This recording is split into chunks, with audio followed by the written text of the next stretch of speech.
Good timing. Hi, everyone. Oh, Welcome. Melissa, you look amazing. Oh, thank you. She's got her cat going. I said I got my kitty ears on tonight, so That is adorable. With the backdrop, oh my gosh, that's priceless. I got to get on mine, but I'm going to do our intro. Welcome, everyone, to the Groomers Cut. We are live, and this is our last night of Feline, huh? I think so, yeah.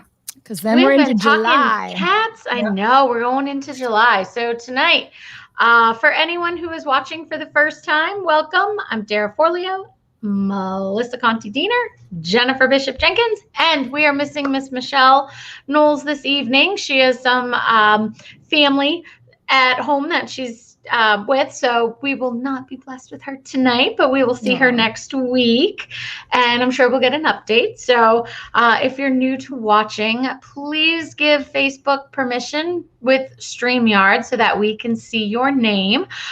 You will see a bunch of, we'll be reading off comments, we'll be seeing, but we are live on 9 platforms this evening, so you might not be watching on the one that we're getting the questions through. So we will try to keep up with all of those, and tonight we are talking cats, and Melissa is the cat's meow. I have to tell you, before you take off and do your wonderful cat stuff, Melissa, and thank you, Dara, I just got back from back-to-back shows, and it's so good to be back in person. I did Pet Fest, and then I did Atlanta Pet Fair, and I just got home, you know, like literally not even 24 hours ago. I think I arrived back in my car to Chicago at like 2:30 a.m. last night, and then worked all day. But anyway, I spent a lot of time when I wasn't speaking with the International Professional Groomers booth, which is now certifying.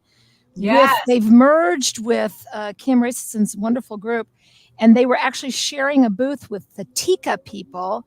The TICA is the International Cat Association. Yep. Right? The International Cat Association, TICA, TICA.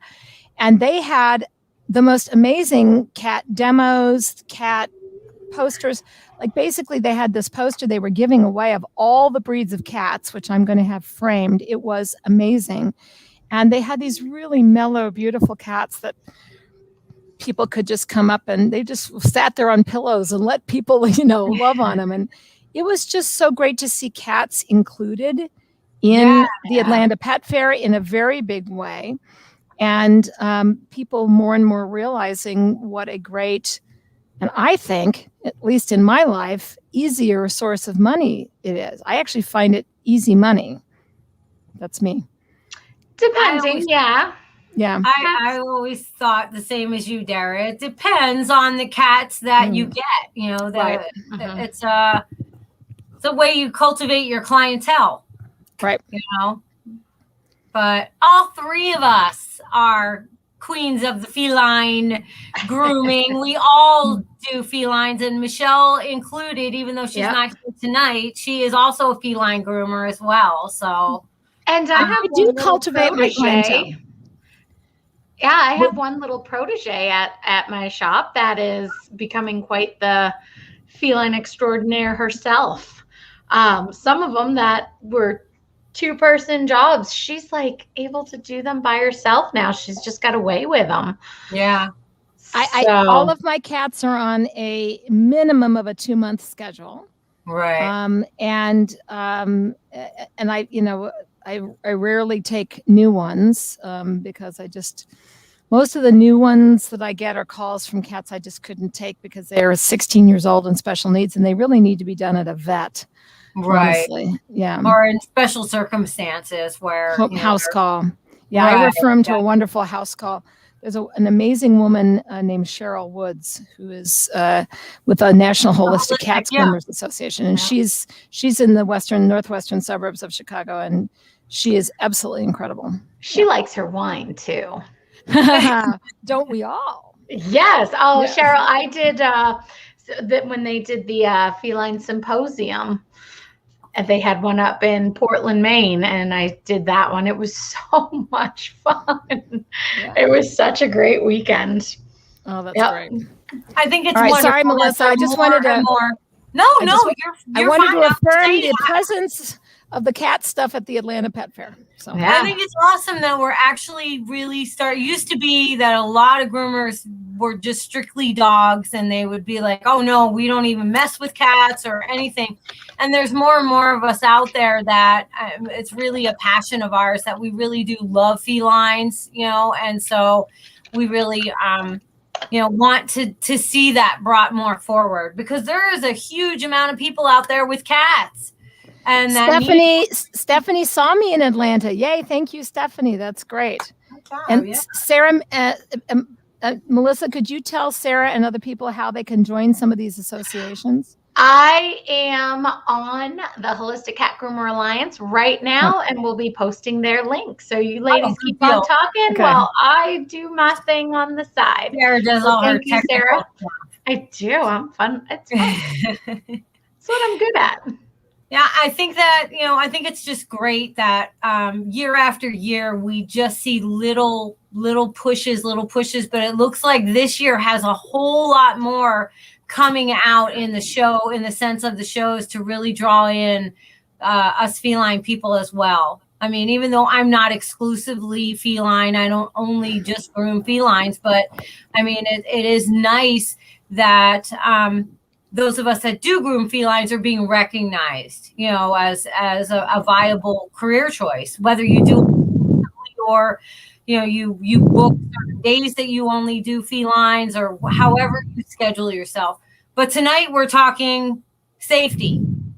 Yes, we are. We are talking safety. And I think it's important safety for not just for the cats that we're taking care of, but for ourselves. I think a lot of people try to push too far beyond the cat's needs, and that's when things happen. So you have to know when to cut it short too. Yeah, you have to know how to gauge them and to engage them, and and to be able to read the animal. But I have to say, my number one tip for safety for you as a groomer is to make sure that when you approach a cat, that you have to take it out of the kennel. If they're brought in a hard-sided kennel, take apart the kennel and go in from the side and over the cat instead of face to face. Or if it's in a soft-sided kennel, unzip the whole thing and kind of smush it down. Do what you can so that it still feels safe in their personal space, because they think they're still in their little bubble. I cannot underscore that enough. I'm so glad you said that, Melissa.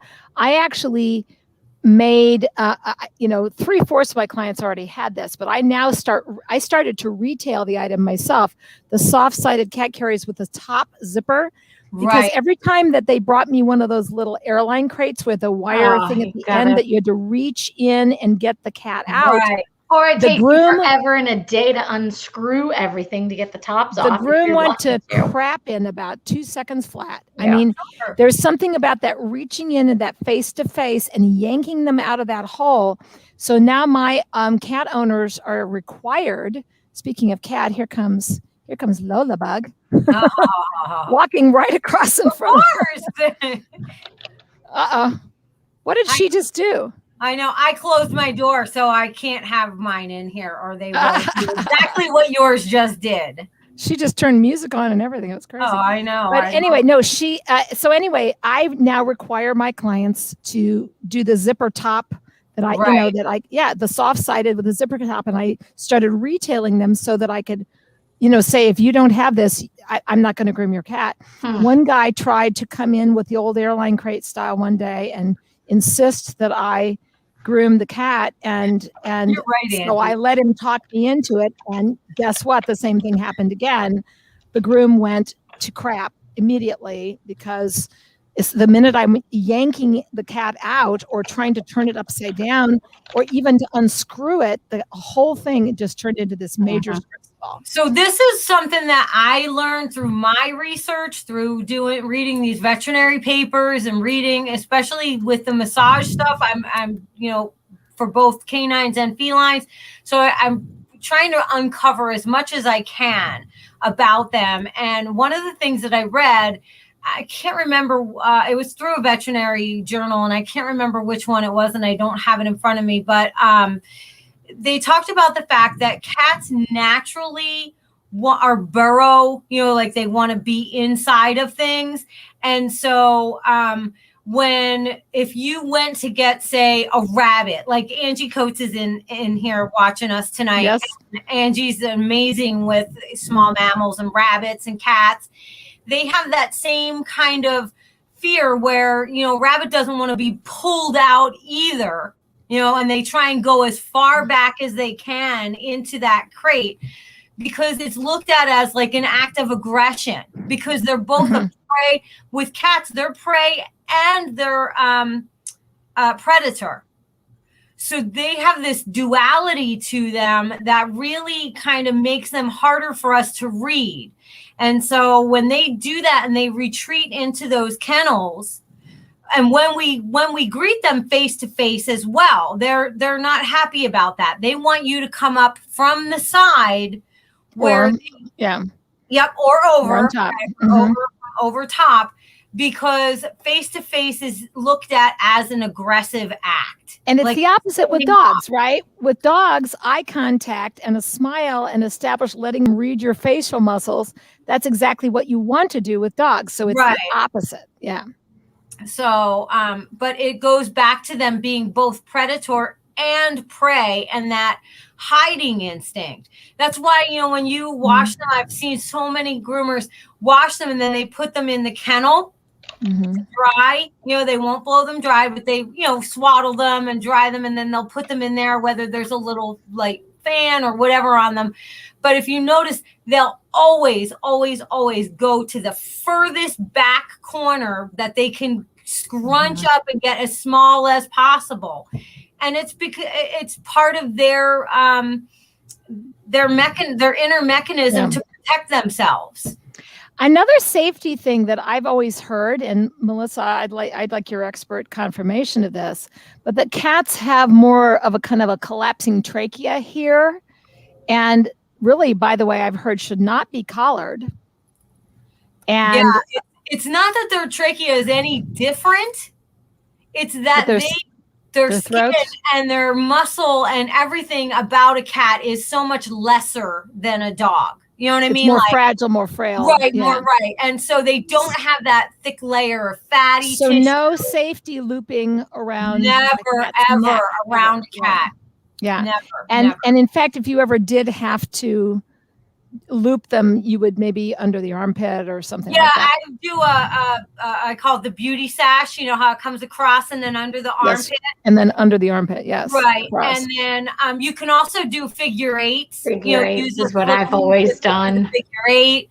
If you have a slip lead, if you guys don't know about how you do that, you take a slip lead, just one of those little shop lead things, and then you just go around, you crisscross it under each armpit elbow, and then you get sort of across the back, and that's a nice, safe way to contain the whole thing. To hang on dogs, for the small dogs too. That slip.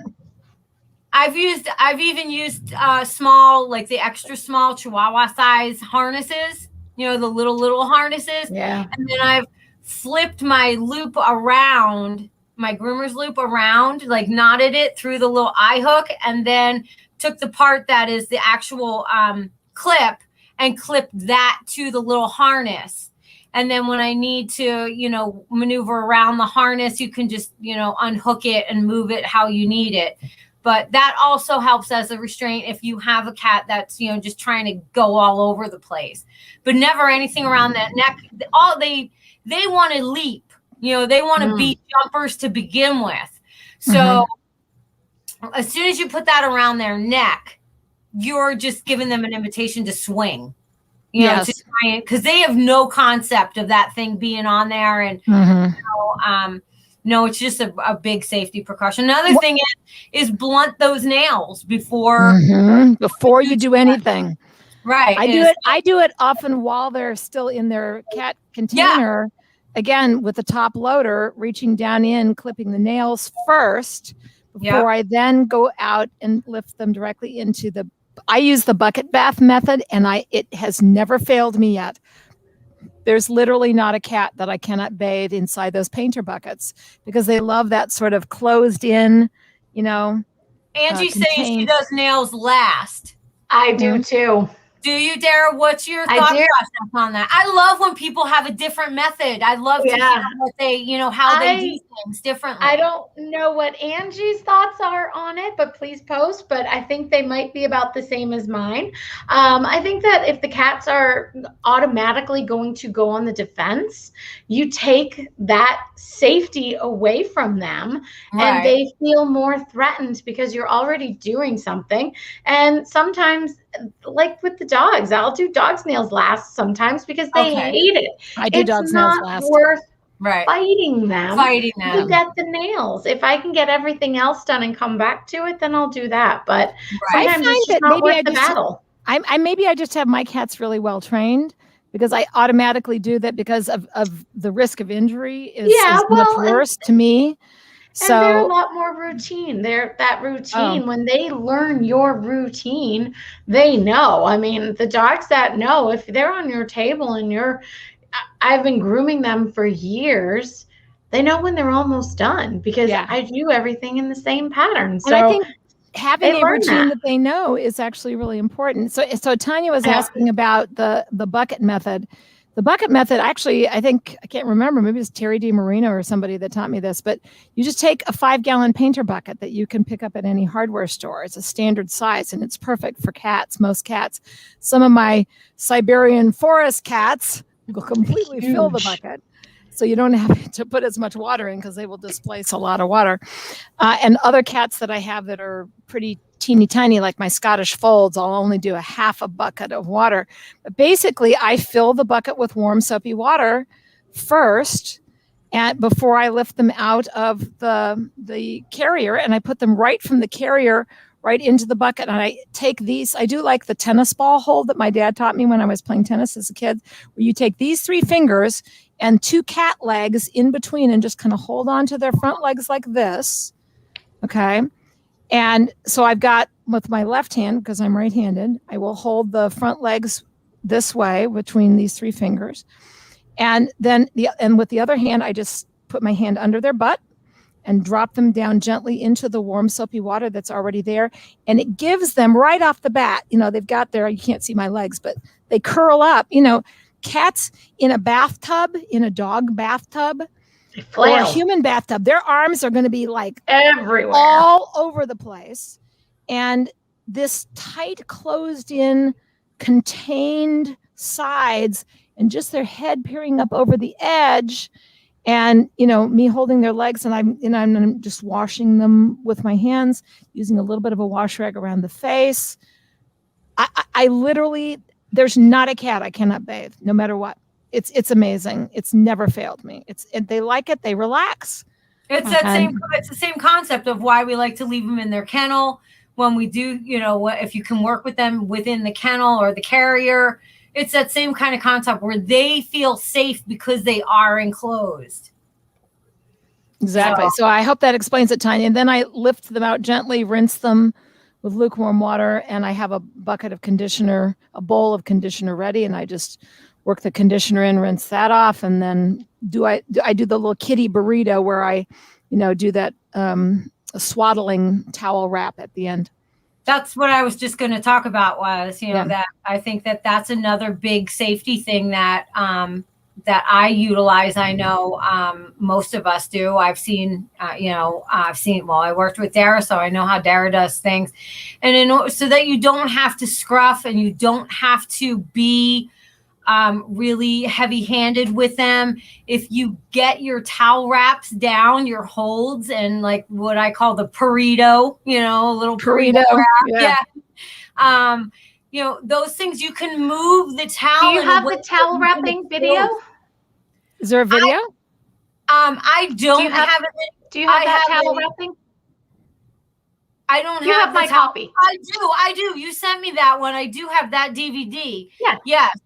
But yeah, I was just that if you wanted to show that, but yeah. Yeah, I don't know. I have it set in somewhere back on my shelf. Dara, is that something that people can get from Whole Pet Academy? It's Dr. Sophia Yin, I think her name is. And she has tons of videos. She's great. She's a little dry, but I mean, the information you get from her is wonderful. So it's different ways to use a towel wrap to make a cat feel safe. Right. And I think the most important thing is just to keep them in. Yeah. Right. I'm going to try to find to unwrap it so that you can, clip nails, or even I've used them and shaved areas, and while the rest of them was wrapped so that they can't get away. It's always going to be a way for you to have to really think twice about how you're doing things with cats. They require, at least to me, they require a little bit more ingenuity. And as groomers, we're ingenious anyway. We jimmy rig stuff, and we come up with all different, we do. Come up with all different kinds of things and ways of doing stuff.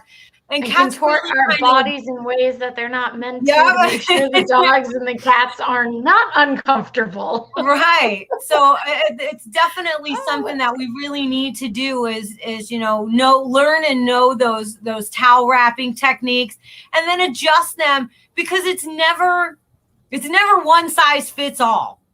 With cats. Angie said that she does a ton of cats, and she's gotten scratched twice in the last month by the same cat. Angie, do you 40 cats a week? That's crazy. I know that's a lot. That's crazy stuff. We should have had Angie on here tonight. I would do an all cat. I could see myself doing an all cat business. But Angie, see if you can put this into the comment section for us. Do you wear those Kevlar arm guard things, or the bite glove things? I actually to those. For grooming cats, those are awesome. You can get them at the hardware store. International Professional Groomers, Linda Easton, they sell a wonderful bite sleeve that has the fingers open, and then you can put the glove over it if you want to, if you need to. I'm going Angie's route. Nothing. What? Nothing. Oh, you don't have anything? No. Again, I think it makes them feel. I don't think that me wearing a stretchy sleeve bothers the cat at all. I don't mind. I use them because I've been bit before, and I've been scratched badly. So, but I like them because if they do bite, they can't puncture through it. And so it'll leave a bruise. It hurts still. Yes, exactly. You'll curse, because it hurts. But I wear those also if I have a very mouthy dog. That just is one of those ones that just is all of a sudden you're working and everything's fine. Next thing you know, they're like real fast on you. So I'd rather just have the extra protection. Angie Coates, we needed to have you on tonight. Yeah. She says that she's going all cat and rabbit only in January. That's amazing. Congratulations. For you, Ange. Yes. And she uses police officer frisk gloves. Yep. And you know who taught me that? Comes from being a police officer. Right, because so was Kate. And that's where I got the Kevlar gloves. She showed me those gloves. She used them with the dogs, and I started using them with the cats and using the Kevlar sleeve. So I like and you can get at Home Depot a Kevlar backed glove that has a rubber palm that I find has a lot of good dexterity for cats. Yeah, the heavy leather gloves that they sell, those you can't do that. You can't do anything. No. And I don't like the air muzzles. I've used and I have air muzzles here. And you work by yourself. Is the air muzzle the ball, the hamster ball? The big thing? Open ball. Yeah, the big open hamster ball. And if the cat will tolerate it, I'll use whatever the cat is most comfortable with. So I'll use those.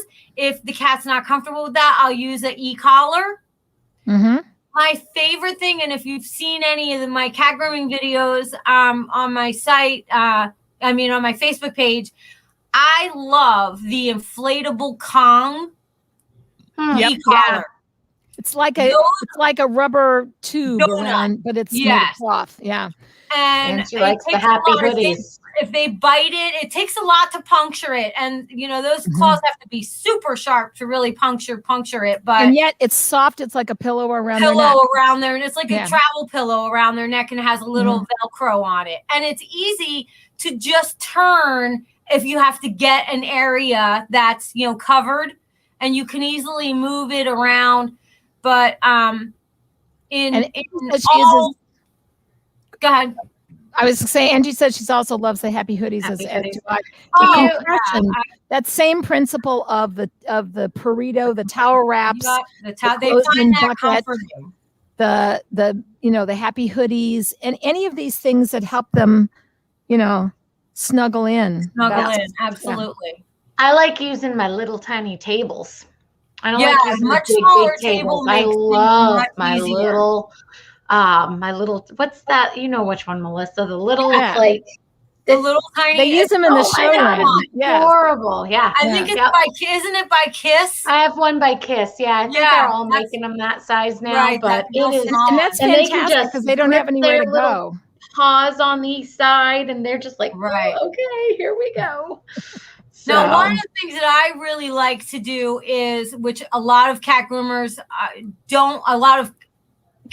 I've heard from don't particularly care to put a mat or a towel or things down for them to be able to hold on to. That's what Angie was just saying, a 1-inch anti-fatigue mat. Right. I prefer that as well. They can grip into it. So they can grip on, they have something to grip onto or to hold onto. I know there's a big school of thought that you can do them on stainless steel tabletops so that they can't grip and they don't have any footing. But in my personal opinion, they're going to grab you, aren't they? Yes, right. They tend to try and grab onto you. Yes. And they also, it elevates that stress level because they don't have any way to feel comforted. You know what I mean? Like that's a comforting thing for them.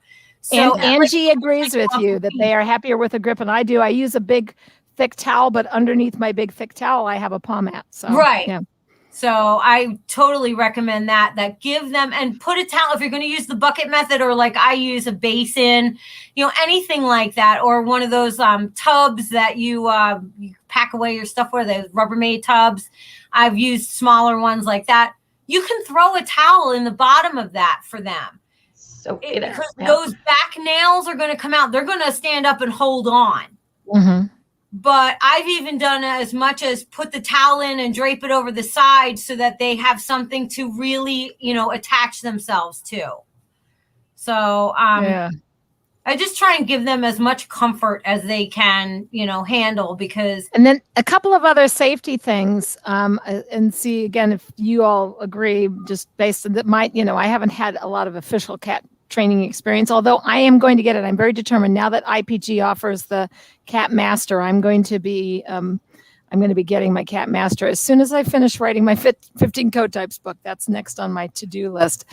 But I definitely I find that the quiet environment. Yes. I do mine early in my morning before the day begins. I have all my cat people coming at 7:30, 7:45. And, I've got the cat bathed and in the towel burrito in a quiet corner with the other thing I really like is the Does dryer. DUZ. Oh my God. I don't know if you can, Dara, if you can put a link up to that. I will try. Yeah. They have it on the IPG the IPG website. They sell it. It's on amazing, Amazon too. It's a perfect dryer for cats. Perfect, because it has settings of heat and temperature, and plus it'll stand on the table right next to you. It's very gentle, but you can adjust heat up and down, fan up and down, depending on the cat. It's got this flexible nozzle. I just love the Does dryer, DUZ. I'm best posting for cats. it right now, ladies. Yeah, it's fantastic.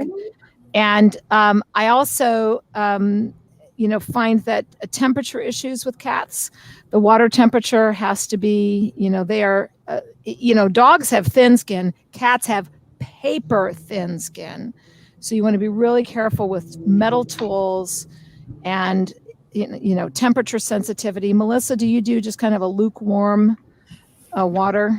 Yeah, I use just lukewarm water. I test the water like you would test a baby bottle. I don't know if everybody knows that method, but I try not to test it with my fingers because your fingers are so used to the heat, so I try and test like up on the inside of my the fold of my arm here and see where how hot that feels to me here. Even your wrist is still a little bit too much that it doesn't register the heat as well. So I'll just get it and just spray my arm real quick and see where we're at, with the water.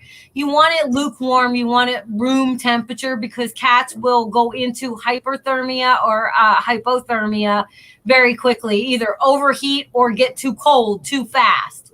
Angie says she has a rubber duck with a temperature on it. Oh, nice. That's even better. Yeah. That's great. And Dara, you posted the link for the Does Dry. That's awesome. Yeah. Tanya was saying that she has a dedicated day that she grooms cats, and it works out great during the month. So wonderful. Yeah. Yep. Ashley. Oh, sorry. Maybe that was Ashley said that. And then, no, they both did. Ashley and Tanya. Both. So you have a dedicated day too, because if you really truly want to service your feline clients, you need to make your salon feline friendly or your grooming environment feline friendly. Even if you're going to somebody's home and doing them, you still have to consider that it's a whole different species than a dog. So I mean, there are times that I like to groom them, and if they're compliant, I can groom them on my lap, and sit on my lap. And, have them on my lap and put my leg over them and, stretch their body out so that I can kind of hold them close. It's important that for my safety that I wear the Kevlar sleeves because, I don't want anybody to turn and bite me. But also I usually wear a thicker or heavy pair of jeans. And I used to work with a girl that I knew that used to keep a pair of the heavy, like almost Carhartt brand.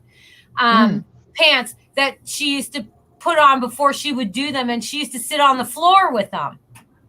I actually raise. I have a electric grooming table, and I raise my grooming table up to pretty high, and I sit on a stool so that I can get right there with the cat. Yeah. Instead of being over. It's not on my lap, but I'm in that same principle. In that zone, right. Yeah. And I agree with everybody on here. Angie and Ashley are both saying, that lap grooming is great. And it is. It really does. It works. It tends to really ground those cats that are, house cats. And they're used to being handled and touched and that kind of stuff too.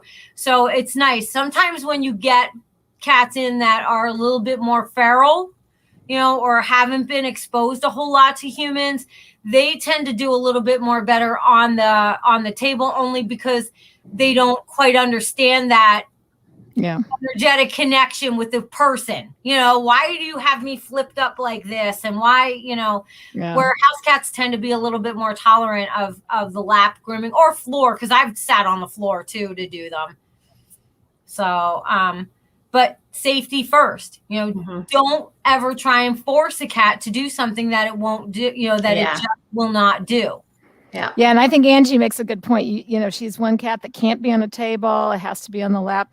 You do what that cat is comfortable with. I have the one. Here's another really important safety tip. And I know all of us keep very careful records about all of our grooming clients, dogs and cats alike, every medical issue, every behavioral issue, what you have done, what works, what doesn't, because every animal, just like every person, is different. And so with cats, I find it extraordinarily important to keep extremely detailed, like how much pressure to use, what to do first, what to do last, what to get over with, and I also have a tolerance time limit that I keep track of for every cat. This cat will tolerate 10 minutes of brushing and combing primarily. I don't really brush cats. I comb them. Right. Other cats will be good for a half an hour of that. And I always go right from the drying, the bathing and the conditioning and then the Perito, the kitty towel, right over to the grooming table with the Does dryer, and I comb as I'm drying, Right. and de-shed as I'm drying. And I find that I can time it out and keep a good record. This cat is going to generally be good for 10 minutes of that or 30 minutes of that. And there are some cats that I go, like we all have, I'm sure, that go from 0 to 60 really quickly. And so what you want to do is prioritize those things in that groom that you have to do. Like if there's some mats on the butt, you want to shave that first. Right. You want to get those things done, and then just talk to the parents. Maybe you're not going to be doing the whole groom in one day or one sitting, because when cats decide a groom is over, the groom is over. Yep. Right. Angie calls it the turkey timer. Yeah. Get out Every the timer. cat has one. You can use those little, I used to have a little hourglass, that you would just turn over, and I would know that it was an hour, of time for the whole thing to run through. But, it's up to you. But note making, or what do we call that? Your doing your records, detailed notes. Right, detailed notes, and doing your intake in the very beginning. Make sure. And, I talk to a lot of groomers, and a lot of times they're like, well, I don't have time because I have the cat on the table and I can't write everything down or whatever. We have a phone that can do everything and anything. So record it. Right. And then just start talking. I mean, that it was the greatest help to me. And then at the end of the day, I would transpose, whatever, or transcribe whatever was on there onto my notes, into my files. And keep everything. Angie says she has it from, the minute she's ever seen them all through their life. And that's super important, because as paraprofessional service providers, paramedical service providers, we see these animals more than the vets do generally. We see them on a more recurring basis. So it's important for us to keep those notes like that, because we see things that mom and dad might not notice, or the cat doesn't have to go to the vet until the end of the year. Yeah. So Sarah is asking the big drum roll question with cats about the clipping versus not clipping. I will say, I'll just tell you, I don't clip cats. I don't. Yeah, I'm just going to say that in case, because she might have missed one of our other previous shows this month, Sarah. We did do a lot of talking on that in the beginning half of this month. So what did we just to summarize that point for people on this show that haven't seen it? My personal opinion is it's situational. It's I agree. You have to do for the humane treatment of that animal. Sometimes you do have to shave. Sometimes the only humane thing you can do, because whether it's client related, you have clients that are elderly and they can no longer, comb out that cat. Or the cat is elderly and it can't clean itself. Or the cat is elderly and cannot no longer, keep up with all the coat and all that kind of stuff. Or, you don't have to shave them with a 10 blade in reverse. Not unless they are so, what we call tortoiseshell pelted. Yeah, it is common that I will do groins and sanitary clipping if they have big, horrible matting in there. Right. And the older cats, there has been one in the last several years that I had to do. It came to me, a 17-year-old. It was the first time I'd ever seen the cat, and it was solid. So, I peeled that horrible tortoise shell off of that cat. And I required the owner that if I was going to do that cat was going to be on a monthly schedule with me. And in fact, it's coming back, it's growing out, and the main thing is it's the same principle as any double coated animal. If you're cutting off that top coat, you're going to get undercoat coming back really thick and matting more and worse. So you got to keep really conditioning and really grooming. If you have to shave, then as it grows back out, you want to do a lot of conditioning, a lot of combing, making sure you give that top coat time to come back while that undercoat is raging and matting worse than ever because it's been shaved. That's the main thing. And in the videos that we did earlier in the month, I talked about the fact that it actually shortens that shedding cycle, like that regrowth and the amount of dander that they produce. Shaving them makes them produce even more dander, even quicker. So there's a lot of things that go along with that, but it has to be something that is situational. And there's no hard and fast rule. There really truly isn't. It's what works for you, for your, for that animal and for that client. I think in general, it's always good if you can protect and absolutely take care of that's your and preserve the the coat of any dog or cat. That's should. like what do they call that? That's the the ultimate thing that you want. Mm-hmm. But sometimes we can't get the ultimate thing, and we have to go with. You have to do what's in front of you. Right. So, and I totally understand that. I think that it's just something that, has to be done on a situational basis. It just depends on the cats. And I also think that we groomers are in a position of power now with the pandemic puppy phenomenon and the shortage of groomers. That in general, we can dictate and should dictate, because we're the professionals, what is the safety and what is the well-being of the animal. Right. And I will, I agreed to do this 17-year-old shave down of this cat that I'd never seen before, on the condition that I went ahead and scheduled and took their credit card to reserve the spots, those next monthly appointments going out all the way out for the rest of the year. I'm saying, yes, I'll do this, but this is what's going to happen afterwards. Otherwise, I'm not going to do this. Yeah. Well, you set a plan. You set up a plan. Melissa Hall says some cats are happier clipped. Hi, Melissa. I totally agree with you. I have worked on cats that do way better when they are in a shorter, like a little teddy clip or PJs or, whatever.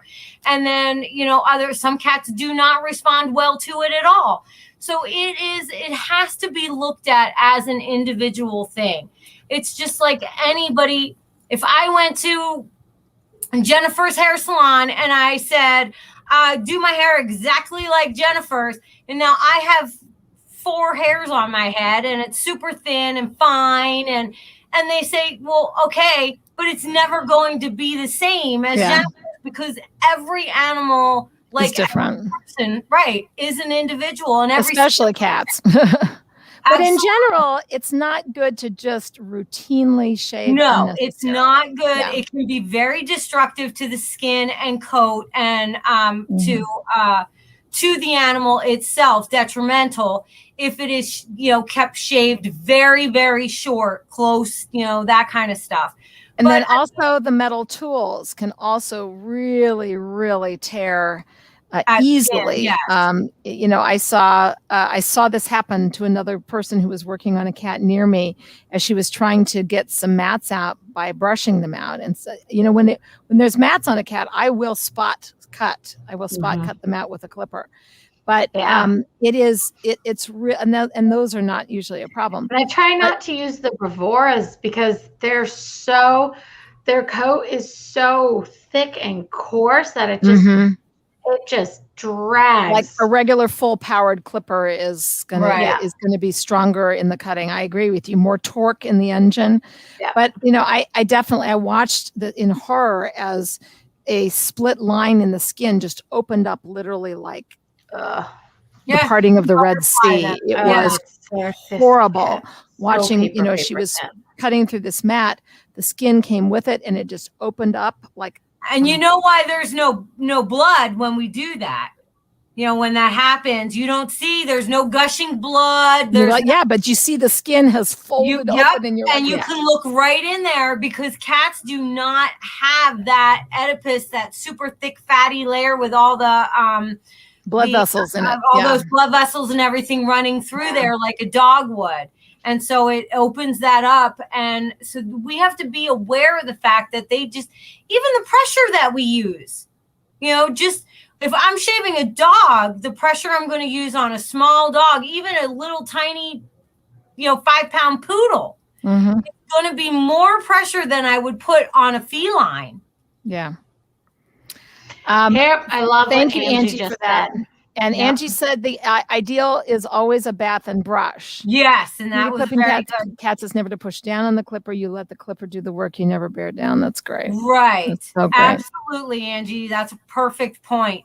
That you have to gauge your pressure. You have to understand that they are basically skin and bones. Even if it's an obese cat, you can still, feel their bones in there. Paper thin skin. Yeah. Yeah. Paper thin. Yeah. I also keep really good notes about physical positioning with the cats. Like some cats, lay down, in order to get to their belly, some cats like to roll to the side. Yes. Others are better if I lift them up the front legs and go in that way. Yeah. And the angle, Ashley saying the angle of your blade has a lot to do with it also, because if you don't have that good angle, and that's one of the things, like when I was teaching at Dara's school and that I teach at the trade school here in Arizona, I teach them how to hold that clipper properly, because any clipper, it doesn't matter what clipper you use, whether you use a trimmer or a big, clipper that has more torque, clippers will leave microscopic scrapes along the skin as you move it along. So the more pressure you put, or the wrong angle you put, the more you're scraping into that skin and can cause issues. Yep. I love, my favorite tool is the Chris Christensen cat comb. Yes, I have one. I have one too. I love that comb. Oh my god! And it gets out the undercoat. Oh, I like the little round Chris Christensen slicker brush. Yes. Yeah. I love. And the one that you gave me, that I was like, what sorcery is this? It's magic. I was like, that the Ionic? Yes, with the what is that, copper or whatever's in it? That's brass, I think. And that's Chris Christensen.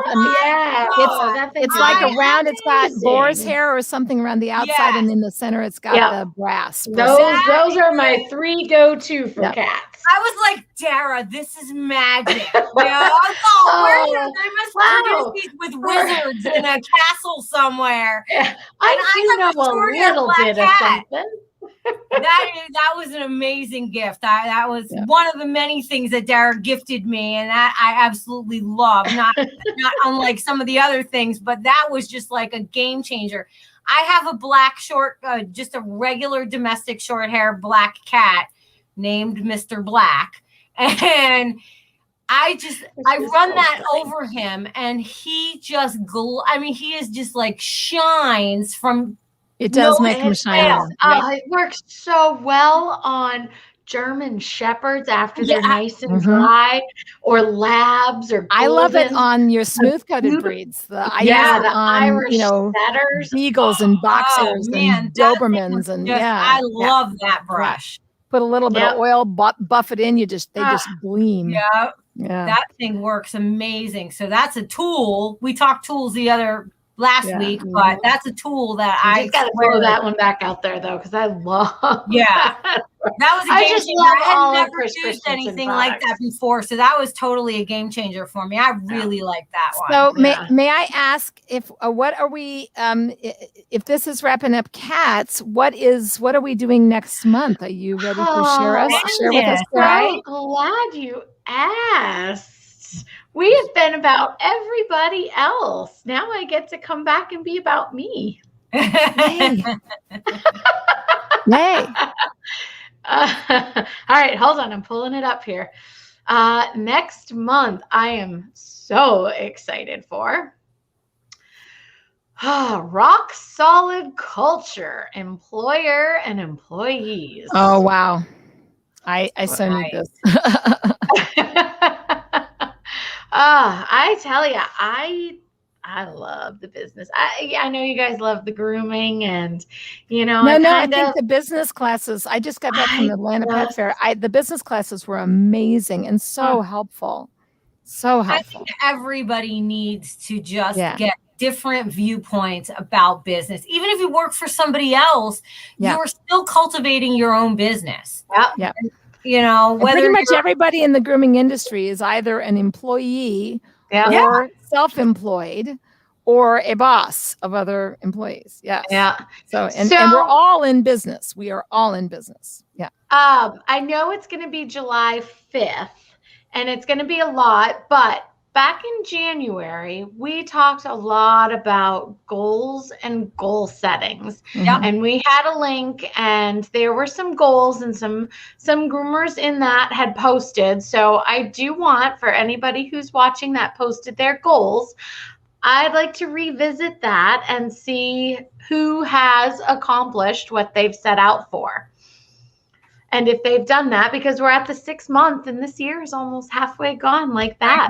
So I've been watching and seeing and listening. So I'm hoping that some people who have been watching, we can revisit those. And and Angie, of course, it's Angie. She's like our star pupil. Wait till next week to tell us, Angie. Yeah.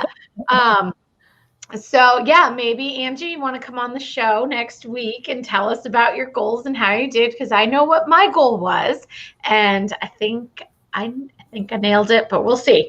Mhm. So we're going to talk about that, and then Excellent. making the most of your team or as an individual. So we're not going to focus on business owner versus groomer. It's going to be all in. Let's keep it all in the family. It'll right? apply to all of us. Good. Training and education for everyone, rights and duties of employees and employers. So awesome. Yep, Right. rock solid culture. And you know, this is tough. That is a very, very hard thing. I just sent my day-long program to Pam for the ISCC Pet Pro Classic. Oh, yeah, the Pet Pro Classic. And I have some stuff in there for that, because I've had a learning curve. What day are you going to do that at the Pet Pro Classic? Sunday? I think she has me on Thursday all Thursday. day. Okay. Yeah. Because I'm not arriving there till Friday night, and I'm going to do mine Saturday morning. That's great. Yeah. So my 15 coat types, which I'm excited to do. And part of mine, and I hope Pam is going to let me do it, but part of it, I'm going to do one session of all round table. Nice. So I think, because there's not a lot of business owners that get to talk to each other in a open. So I think that's important, that there's a group of. That's great. You know, I'm not gonna lie, I stay out of the Facebook groups now. There's very few nice people out there anymore. Yeah, people. It's always, why do you do this and why do you do that? Why do you care? Right? Yeah. Let them be them.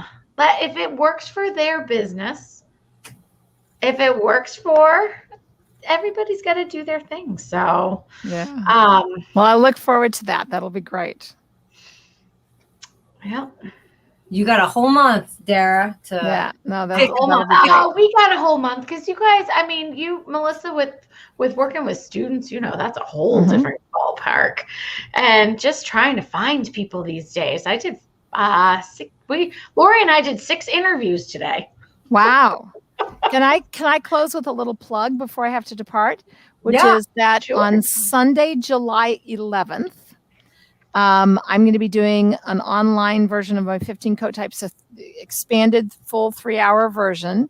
I'm doing it for International Professional Groomers, IPG, and Linda Easton's group. We're going to be doing it on Zoom, so you can take it from anywhere in the world, and it will be recorded for IPG members. It's free to all members of International Professional Groomers, and it's only $25 to the rest of you. And all you have to do is go to the Facebook page for IPG, International Professional Groomers, or you can go to their website. For you? And their website is www.ipgicmg, so International Professional Groomers, International Certified Master Groomer, ipgicmg.com. And there's a link to register for it. If you are IPG member, it's free. And if you are an attendee from anywhere else in the world that wants to attend, it's only $25, which is great, because IPG is sponsoring it. You said it's here on. I'm looking on their website right now for it. It might actually be on their Facebook page. Facebook, you want me to go on the Facebook page and see if I can post it there? Yeah. From there. So do you have to be a member to be on and the I have Facebook debuted page? my poster, which if you'll give me a second how'd that before go? you sign off, I'm going to go get it because I don't have it. So talk amongst yourselves. I'll plug what I have coming up. All right, what do you have plug up? I have Plug 'em up.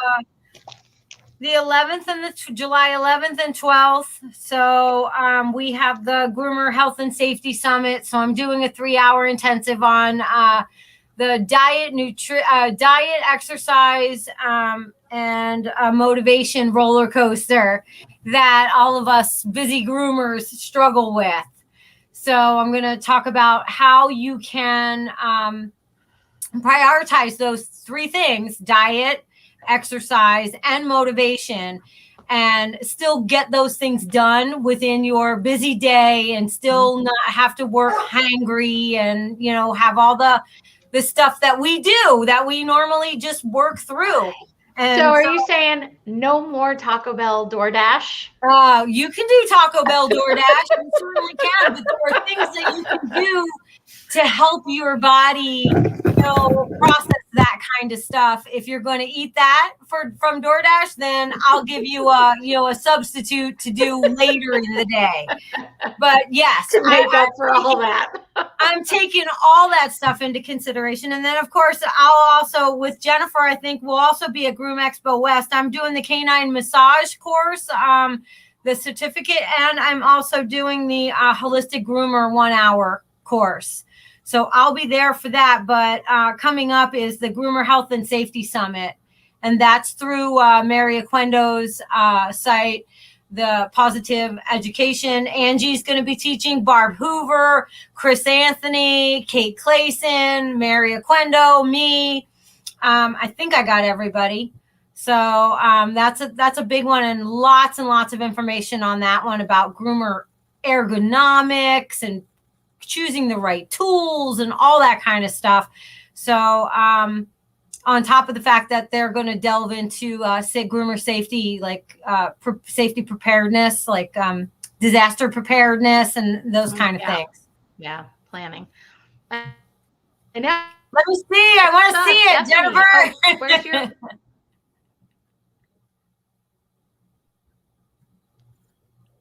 Oh, she's freezing up. Oh, is it me? There we go. Okay. Very nice. And now Michelle has a piece that's going over that, an overlay. We can't hear you. You have no sound. And I just put the headphones off so I can wave this around. So, so Michelle said that she's been trying to figure out how to take her aesthetics into some sort of visual or graphic organizer. And she said as soon as she saw this, the heavens opened up. The answer is here. And so she's going to overlay aesthetics like therapies. And this is so exciting. This weekend in Atlanta at the Atlanta Pet Fair, I mean, this is going to become industry standard. It's got, Dara, your school is going to be using this, giving these out to everybody. So, but the guy, you remember the TV show Pooch Perfect? I was just about to ask, when's my week, shipment? I just picked them up last Thursday. So they are coming to you this week. So in any case, the Adrian, the guy with the dreadlocks that was in Pooch Perfect, he's in Atlanta. He's an Atlanta groomer, and they call him the Color King. He is going to do a coloring overlay, like for the different coat types. How would you color them? So nice to use this. It's going to be great. It's going to be great. I'm excited. Oh, that's awesome. Angie's asking, how can she get a copy of it? So groomersguide.com. Right now, I've got to go on with GoDaddy and fix the wording on it because I just picked these up.